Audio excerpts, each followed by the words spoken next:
Hello dear student, I again welcome to you all in the class of SMDT Physics students.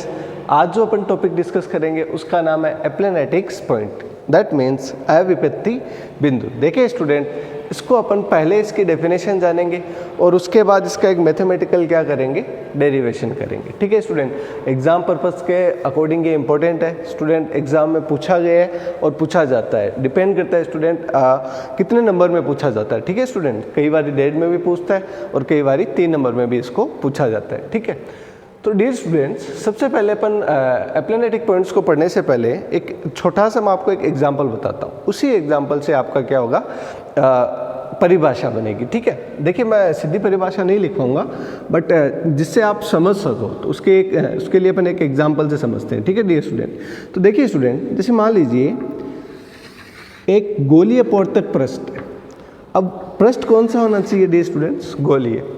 ठीक है, अपवर्तक होना चाहिए, that means वो अपवर्तन करना चाहिए, बस सिंपल सी बात है ना। ठीक, देखिए स्टूडेंट, मान लीजिए कि यदि यहाँ पर आपने एक पॉइंट लाइट सोर्स रखा तो उससे लाइट सोर्स कहाँ से निकलेगी, यहाँ से निकलेगी। ठीक है, उसको मैं बोल देता हूँ, जैसे मान लीजिए कि ये ऑब्जेक्ट है, इसको हमने बोल दिया O। ठीक है, अब इस ऑब्जेक्ट से क्या निकलेगी, रे निकलेगी, अर्थात प्रकाश किरण निकलेगी। यहाँ पर आने के बाद डियर स्टूडेंट आप बताइए उसका क्या होगा। देखिए स्टूडेंट, ये है गोलीय अपवर्तक सतह, तो सिंपल सी बात है कि ये कोई माध्यम कंटेन करेगी। जैसे मान लीजिए कांच की है, तो जो किस मीडियम में रहेगा, कांच में रहेगी। अब कांच से जब ये बाहर जाएगी तो बाहर क्या होती है डियर स्टूडेंट्स, वायु।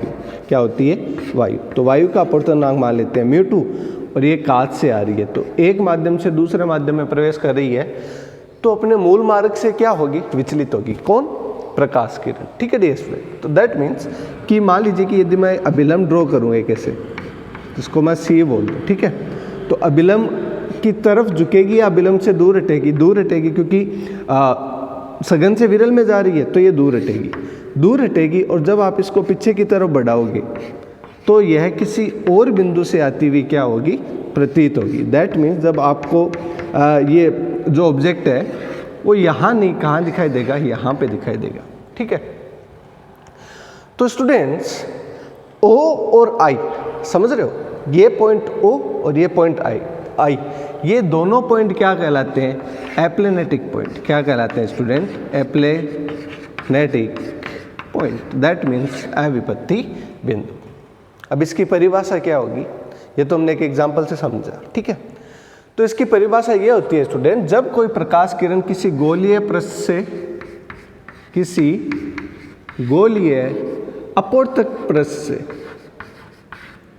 अपवर्तक या परावर्तक भी लिख सकते हो आप। ठीक है, गोलीय अपवर्तक पृष्ठ से अपवर्तित होती है। अब परावर्तक लिखते तो अपन परावर्तित भी लिखते, अपवर्तित होती है, अपवर्तित होती है, तो अपवर्तन के बाद होती है। तो स्टूडेंट्स, आफ्टर रिफ्लेक्शन, अर्थात अपवर्तन के बाद, तो अपवर्तन के बाद किसी एक बिंदु पर क्या होती है, फोकसित होती है। किसी एक बिंदु पर, किसी एक पॉइंट पर क्या होती है स्टूडेंट, एक बिंदु पर फोकसित होती है, फोकसित होती है, या आती हुई प्रतीत होती है, या आती हुई, जैसे समझ रहे हो ना, जैसे मान लीजिए कि ये कहाँ पे फोकस हो रही है, यहाँ पे, तो मतलब आपको लगेगा कि ये यहाँ से आ रही है। ठीक है, या आती हुई प्रतीत होती है, आती हुई प्रतीत होती है।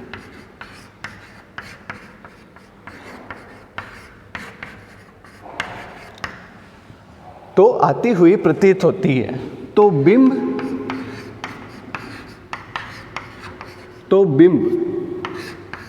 O तथा I, प्रतिबिंब जहाँ पे बना, तो बिंब O तथा प्रतिबिंब I, प्रतिबिंब I अविपत्ति बिंदु कहलाते हैं। अविपत्ति बिंदु कहलाते हैं। कहलाते हैं। ये लीजिए डियर स्टूडेंट, ये तो इसकी परिभाषा। एक बार वापस समझते हैं इसको कि जब कोई प्रकाश किरण किसी अपवर्तक सतह से या परावर्तक सतह से अपवर्तित या परावर्तित होती है तो अपवर्तन या परावर्तन के बाद वह किसी एक अन्य बिंदु से आती हुई क्या होती है, प्रतीत होती है या फोकसित होती है। ठीक है, तो जहाँ पर बिंब है और जहाँ पे प्रतिबिंब बन रहा है तो ये दोनों बिंदु अविपत्ति बिंदु कहलाते हैं। देखिए यहाँ पे एप्लेनेटिक्स पॉइंट की डेफिनेशन में आप ध्यान से देखोगे तो बस इतना सा ही है कि बिंब और प्रतिबिंब अलग अलग जगह पे बन रहे, तो ये दोनों बिंदु क्या कहलाते हैं, अविपत्ति बिंदु कहलाते हैं। ठीक है डियर स्टूडेंट, अब अपन पढ़ेंगे डियर स्टूडेंट इसका डेरिवेशन। थोड़ा सा लेंथी है डियर स्टूडेंट्स, आप पेन कॉपी साथ में रखना, जैसे आपने डेफिनेशन लिखी है वैसे ही अपन क्या करेंगे, इसका डेरिवेशन करेंगे। ठीक है, स्टेप बाय स्टेप पढ़ेंगे, वीडियो थोड़ा लेंथी होगा बट हाँ इस वीडियो के बाद आपको अविपत्ति बिंदु का जो डेरिवेशन है वो पूरा क्लियर हो जाएगी। ठीक है, जहाँ पे मेरे को लगेगा कि ये सिंपल बात है आपको आ रही है उसको अपन छोड़ते हुए चलेंगे। ठीक है, तो आइए अब अपन स्टार्ट करते हैं डेरिवेशन। सो डियर स्टूडेंट, वापस वही बात वही बनाते हैं जैसे अभी हमने बनाया था ना। तो सबसे पहले अपन बनाते हैं एक गोलीय अपवर्तक पृष्ठ। जैसे मान लीजिए कि ये बन गया हमारा कोई गोलीय अपवर्तक पृष्ठ। डियर स्टूडेंट्स, यहाँ पे हमने रखा ऑब्जेक्ट और ऑब्जेक्ट से एक किरण को गुजारा। ठीक है, ऑब्जेक्ट से गोलीय अपवर्तक सतह की तरफ क्या किया है, किरण गुजारा। ठीक है डियर स्टूडेंट, अब जो यहाँ से किरण गुजरी है दैट मीन्स यहाँ पे कोई अपवर्तनांक होगा वो μ1 कहलाएगा। क्यों? क्योंकि पहले गुजर किससे रही है, कांच से। भाई गोलीय अपवर्तक पृष्ठ है वो किसी का होगा, तो मान लीजिए कि यहाँ पे कांच है। ठीक है, ग्लास है और ग्लास से किस में आ रही है डियर स्टूडेंट्स, एयर में। किसमें जा रही है, एयर में। तो क्या होगी, हल्की सी क्या होगी, अभिलंब से दूर हटेगी, तो अभिलंब बना लेते हैं। ठीक है, तो अभिलंब बना लिया हमने यहाँ पे, ये हो गया हमारा अभिलंब। थोड़ा सा फ्री हैंड से बना रहा हूँ स्टूडेंट, तो थोड़ा सा आपको किताब से स्लाइटली थोड़ा सा चेंज लगेगा बट हाँ मतलब सेम ही होगा। ठीक है, अब यहाँ से ये क्या हुई डियर स्टूडेंट, अपवर्तित हुई, तो अपवर्तित हो गए, अभिलंब से क्या हट गई, दूर। अभी बताया क्यों हटेगी। ठीक है, और इसको जब आप वापस पीछे की तरफ बढ़ाओगे तो यहाँ पे कोई पॉइंट होगा आई, यहाँ पे कोई पॉइंट होगा आई।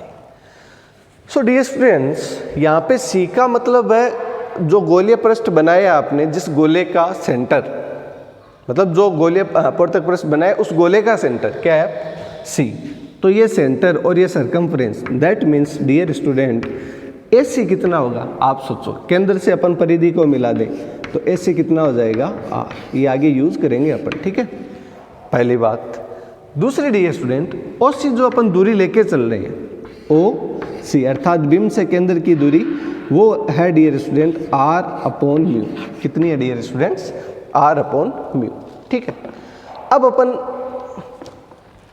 बात करें डियर स्टूडेंट, कुछ एंगल है ना, कुछ एंगल मतलब जहां पे फॉर्मेशन होगा।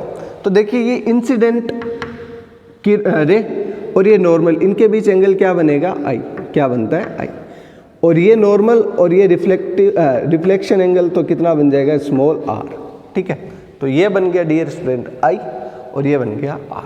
ठीक है, यहाँ पे कोई मैं एंगल कंसिडर कर लेता हूँ फाई और यहाँ पे कोई एंगल कंसिडर कर लेते हैं थीटा।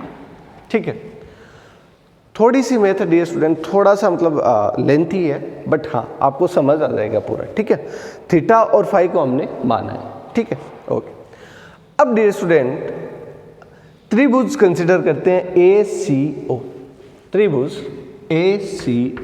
अच्छा, उससे पहले अपन बात करें डियर स्टूडेंट, तो जो स्नेल का नियम है, स्नेल के नियम से, स्नेल का नियम क्या कहता है डियर स्टूडेंट, स्नेल का नियम कहता है साइन आई। कल ही पढ़ा था हमने लास्ट वीडियो में, है ना। तो ये कहता है sine I upon sine are, upon sine r. ये होता है डियर स्टूडेंट μ2 अपॉन μ1। अब आप बताओ स्टूडेंट, μ2 क्या है, एयर है। ठीक है, और μ1 क्या है, कांच है। तो एयर का जो रिफ्लेक्टिव इंडेक्स होता है वो होता है 1, तो 1 अपॉन क्या हो जाएगा, μ। ठीक है, सो यदि मैं यहाँ इसको मैं ऐसे भी लिख सकता हूँ ना कि साइन आर अपॉन साइन आई कितना हो जाएगा डियर स्टूडेंट, ये हो जाएगा μ। बहुत इंपॉर्टेंट टर्म है स्टूडेंट, आगे तक काम आएगी, जब तक ये डेरिवेशन चलेगा ये टर्म आपके यूज होगी। ठीक है। अब स्टूडेंट्स अपन कंसिडर करेंगे एक त्रिभुज जिसका नाम है AOC। कौन सा त्रिभुज स्टूडेंट्स? AOC। अच्छा स्टूडेंट एक बात बताइए स्टूडेंट्स, ये म्यू1 ग्लास, ठीक है, इसको थोड़ा सा ऊपर लिख देते हैं, म्यू1 ग्लास। स्टूडेंट्स ये कंप्लीट आर, तो इसका शीर्षाभिमुख कोण आर, हेड टू हेड, ठीक है। आर में से आई गया तो यहाँ पे जो एंगल का फॉर्मेशन होगा उस एंगल की वैल्यू कितनी होगी? आर माइनस आई, क्योंकि आर क्या है? बड़ा, आई क्या है? छोटा, ठीक है, R minus I. So students त्रिभुज ACO की बात करें तो इसमें कितने एंगल बनते हैं? 2। एक तो थीटा बनता है यहाँ पे और एक बनता है आई यहाँ पे। दैट मीन्स त्रिभुज ACO में यदि अपन sine theta upon sine I लगाए, तो जो वैल्यू आएगी डियर स्टूडेंट, वो वैल्यू आएगी SC अपॉन OC। कितनी आएगी dear student? SC upon OC। अब ये कैसे आएगी? आप जानते हो डियर स्टूडेंट, साइन के लिए अपन जो फॉर्मूला यूज करते हैं वो L/A होता है। तो इसका L/A देखेंगे थीटा के रिस्पेक्टिव, और वापस आई के रेस्पेक्टिव क्या देखेंगे? L/A। अब ये स्टूडेंट क्या है? सिंपल है, कोई भी त्रिभुज में लंब क्या है या आधार क्या है वो आपको अच्छे से आता है, तो इसमें अपन ज़्यादा बात नहीं करेंगे क्योंकि थोड़ा सा डेरिवेशन लेंथी है, ऐसे 2-3 स्टेप अपन को यूज़ करना है, ठीक है। That's why sine theta upon sine i की वैल्यू आ गई SC अपॉन OC, ठीक है। अब स्टूडेंट SC अपॉन OC की वैल्यू आ गई, और SC और OC की जब अपन वैल्यू रखेंगे तो हमारे पास जो टर्म बनेगी, SC देखना कितना है स्टूडेंट? SC का मतलब R, ठीक है, SC का मतलब R, और OC का मतलब R upon mu. That means R upon mu, ऊपर चला जाएगा तो R से R क्या हो जाएगा? Cancel out. That means SC upon OC की वैल्यू म्यू देखना, और म्यू की भी वैल्यू ये है, तो मतलब इसको इक्वेशन यदि मैं 1 बोल दूँ, इसको इक्वेशन 2 बोल दूँ और इन दोनों को कंपेयर करूं तो स्टूडेंट्स साइन आई नीचे है, साइन आई नीचे है, साइन आर ऊपर है और यहाँ पे साइन थीटा है। दैट मीन्स इम्प्लाइज, थोड़ा सा डेरिवेशन लेंथी है बट हाँ आपको पूरा समझ आ जाएगा। इसका मतलब साइन थीटा बराबर कितना हो जाएगा? Sine are. साइन थीटा बराबर क्या हो जाएगा? Sine R. कैसे? वापिस समझिए, देखिए sine are upon sine I equals to mu, sine theta upon sine I equals to mu. That means R equals to कितना हो गया? थीटा, ठीक है। दैट मीन्स अपन कह सकते हैं कि थीटा बराबर कितना हो जाएगा? आर, यदि एंगल क्या हो? बहुत छोटा हो, ठीक है। थीटा बराबर आर हुआ स्टूडेंट। उसके बाद यदि अपन बात करें आगे तो स्टूडेंट अपन जानते हैं कि त्रिभुज के अंतराभिमुख कोणों का योग बहिष कोण के क्या होता है? बराबर होता है, ठीक है। तो यदि अपन बात करें एक इस त्रिभुज की, मतलब त्रिभुज AIO, त्रिभुज AIO में अंतराभिमुख कोण कौन से हो गए डियर स्टूडेंट? ये, और बहिष कोण कितना हो गया? ये। That means angle phi plus angle R minus I equals to कितना हो जाएगा स्टूडेंट? Angle theta. एंगल कितना हो जाएगा? थीटा के बराबर, ठीक है। दैट मीन्स एंगल फाई कितना आ जाएगा? ये आ जाएगा स्टूडेंट एंगल R, ये इस तरफ जाएगा, ठीक है, इस तरफ जाएगा तो माइनस हो जाएगा। That means theta minus R minus क्या हो जाएगा? आई। और अभी अभी आपने देखा थीटा बराबर क्या है students? R। Theta equals to R। That means del phi equals to आ जाएगा theta minus theta plus i. Theta से थीटा क्या हो जाएगा? Cancel out. So implies phi equals to कितना आ जाएगा? आई।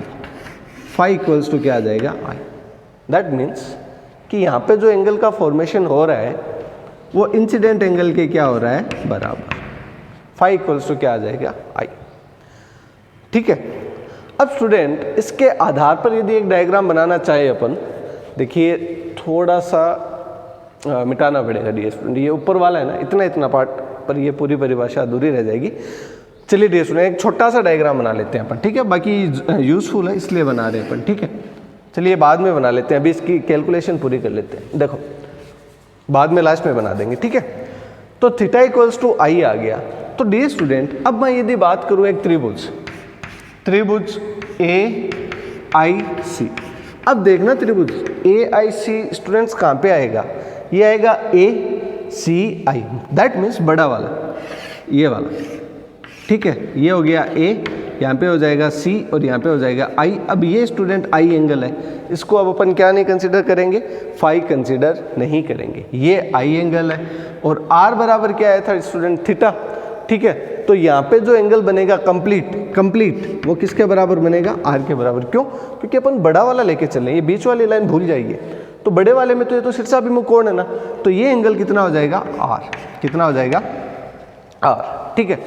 फिर जब स्टूडेंट अपन इस ए सी आई में साइन, सो डी स्टूडेंट्स अपन को पता चला कि फाई इक्वल्स टू क्या है, आई। फाई कहाँ पे फॉर्मेशन, फाई का फॉर्मेशन कहाँ पे हो रहा है, यहाँ पे। फाई इक्वल्स टू क्या है डियर स्टूडेंट्स, आई। उसके बाद स्टूडेंट्स वापस अपन एक त्रिभुज आई सी ए, अर्थात आई सी ये जो बड़ा वाला त्रिभुज है स्टूडेंट, है ना। देखिए स्टूडेंट, इसमें अपन लगाएंगे sine are upon sine phi. Sine R कहाँ पे फॉर्मेशन हो रहा है, अब आपके मन में ये आएगा कि सर यहाँ पे तो आई और यहाँ पे आर माइनस आई है, तो आर तो कहीं पर है ही नहीं। तो आप ध्यान से देखोगे तब आपको पता चलेगा कि ये हेड टू हेड है, मतलब यहाँ पे जितना आर बन रहा है उतना ही क्या बनेगा, आर यहाँ पे बनेगा। दैट मीन्स आर का जो फॉर्मेशन हो रहा है वो कंप्लीट हो रहा है, ठीक है। आप जोड़ दो, आर माइनस आई प्लस आई करोगे तो आई से आई कैंसिल आउट हो जाएगा, बचेगा क्या, बचेगा आर। दैट मीन्स जो एंगल आर बन रहा है वो यहाँ पर बन रहा है, ठीक है। तो sine are upon sine phi, और आप जानते हैं स्टूडेंट फाई इक्वल्स टू क्या है, आई।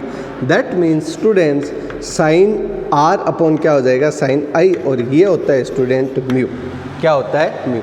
स्टूडेंट्स अगेन जब अब आप sine are upon sine I phi लगाओगे यहाँ पे, तो साइन होता है लंब बटे कर्ण, और उसी प्रकार स्टूडेंट साइन फाई की वैल्यू भी क्या होगी, लंब बटे कर्ण। तो जब आप लंब और कर्ण डिफाइन करोगे इसमें, तो आपके पास जो वैल्यू बचेगी स्टूडेंट वो बचेगी आई सी अपॉन एस सी। यहाँ पे जो वैल्यू बचेगी sine are upon sine phi की, ये बचेगी student I C upon S C. ये किसके बराबर आएगी, म्यू के बराबर। दैट मीन्स आई सी की जो वैल्यू होगी वो बराबर आएगी म्यू इंटू एस सी। किसके बराबर आएगी, म्यू एस सी के बराबर। अब देखिए स्टूडेंट आई सी क्या है, आई सी ये वाली वैल्यू है ना, और ए सी क्या है स्टूडेंट, आर, ठीक है।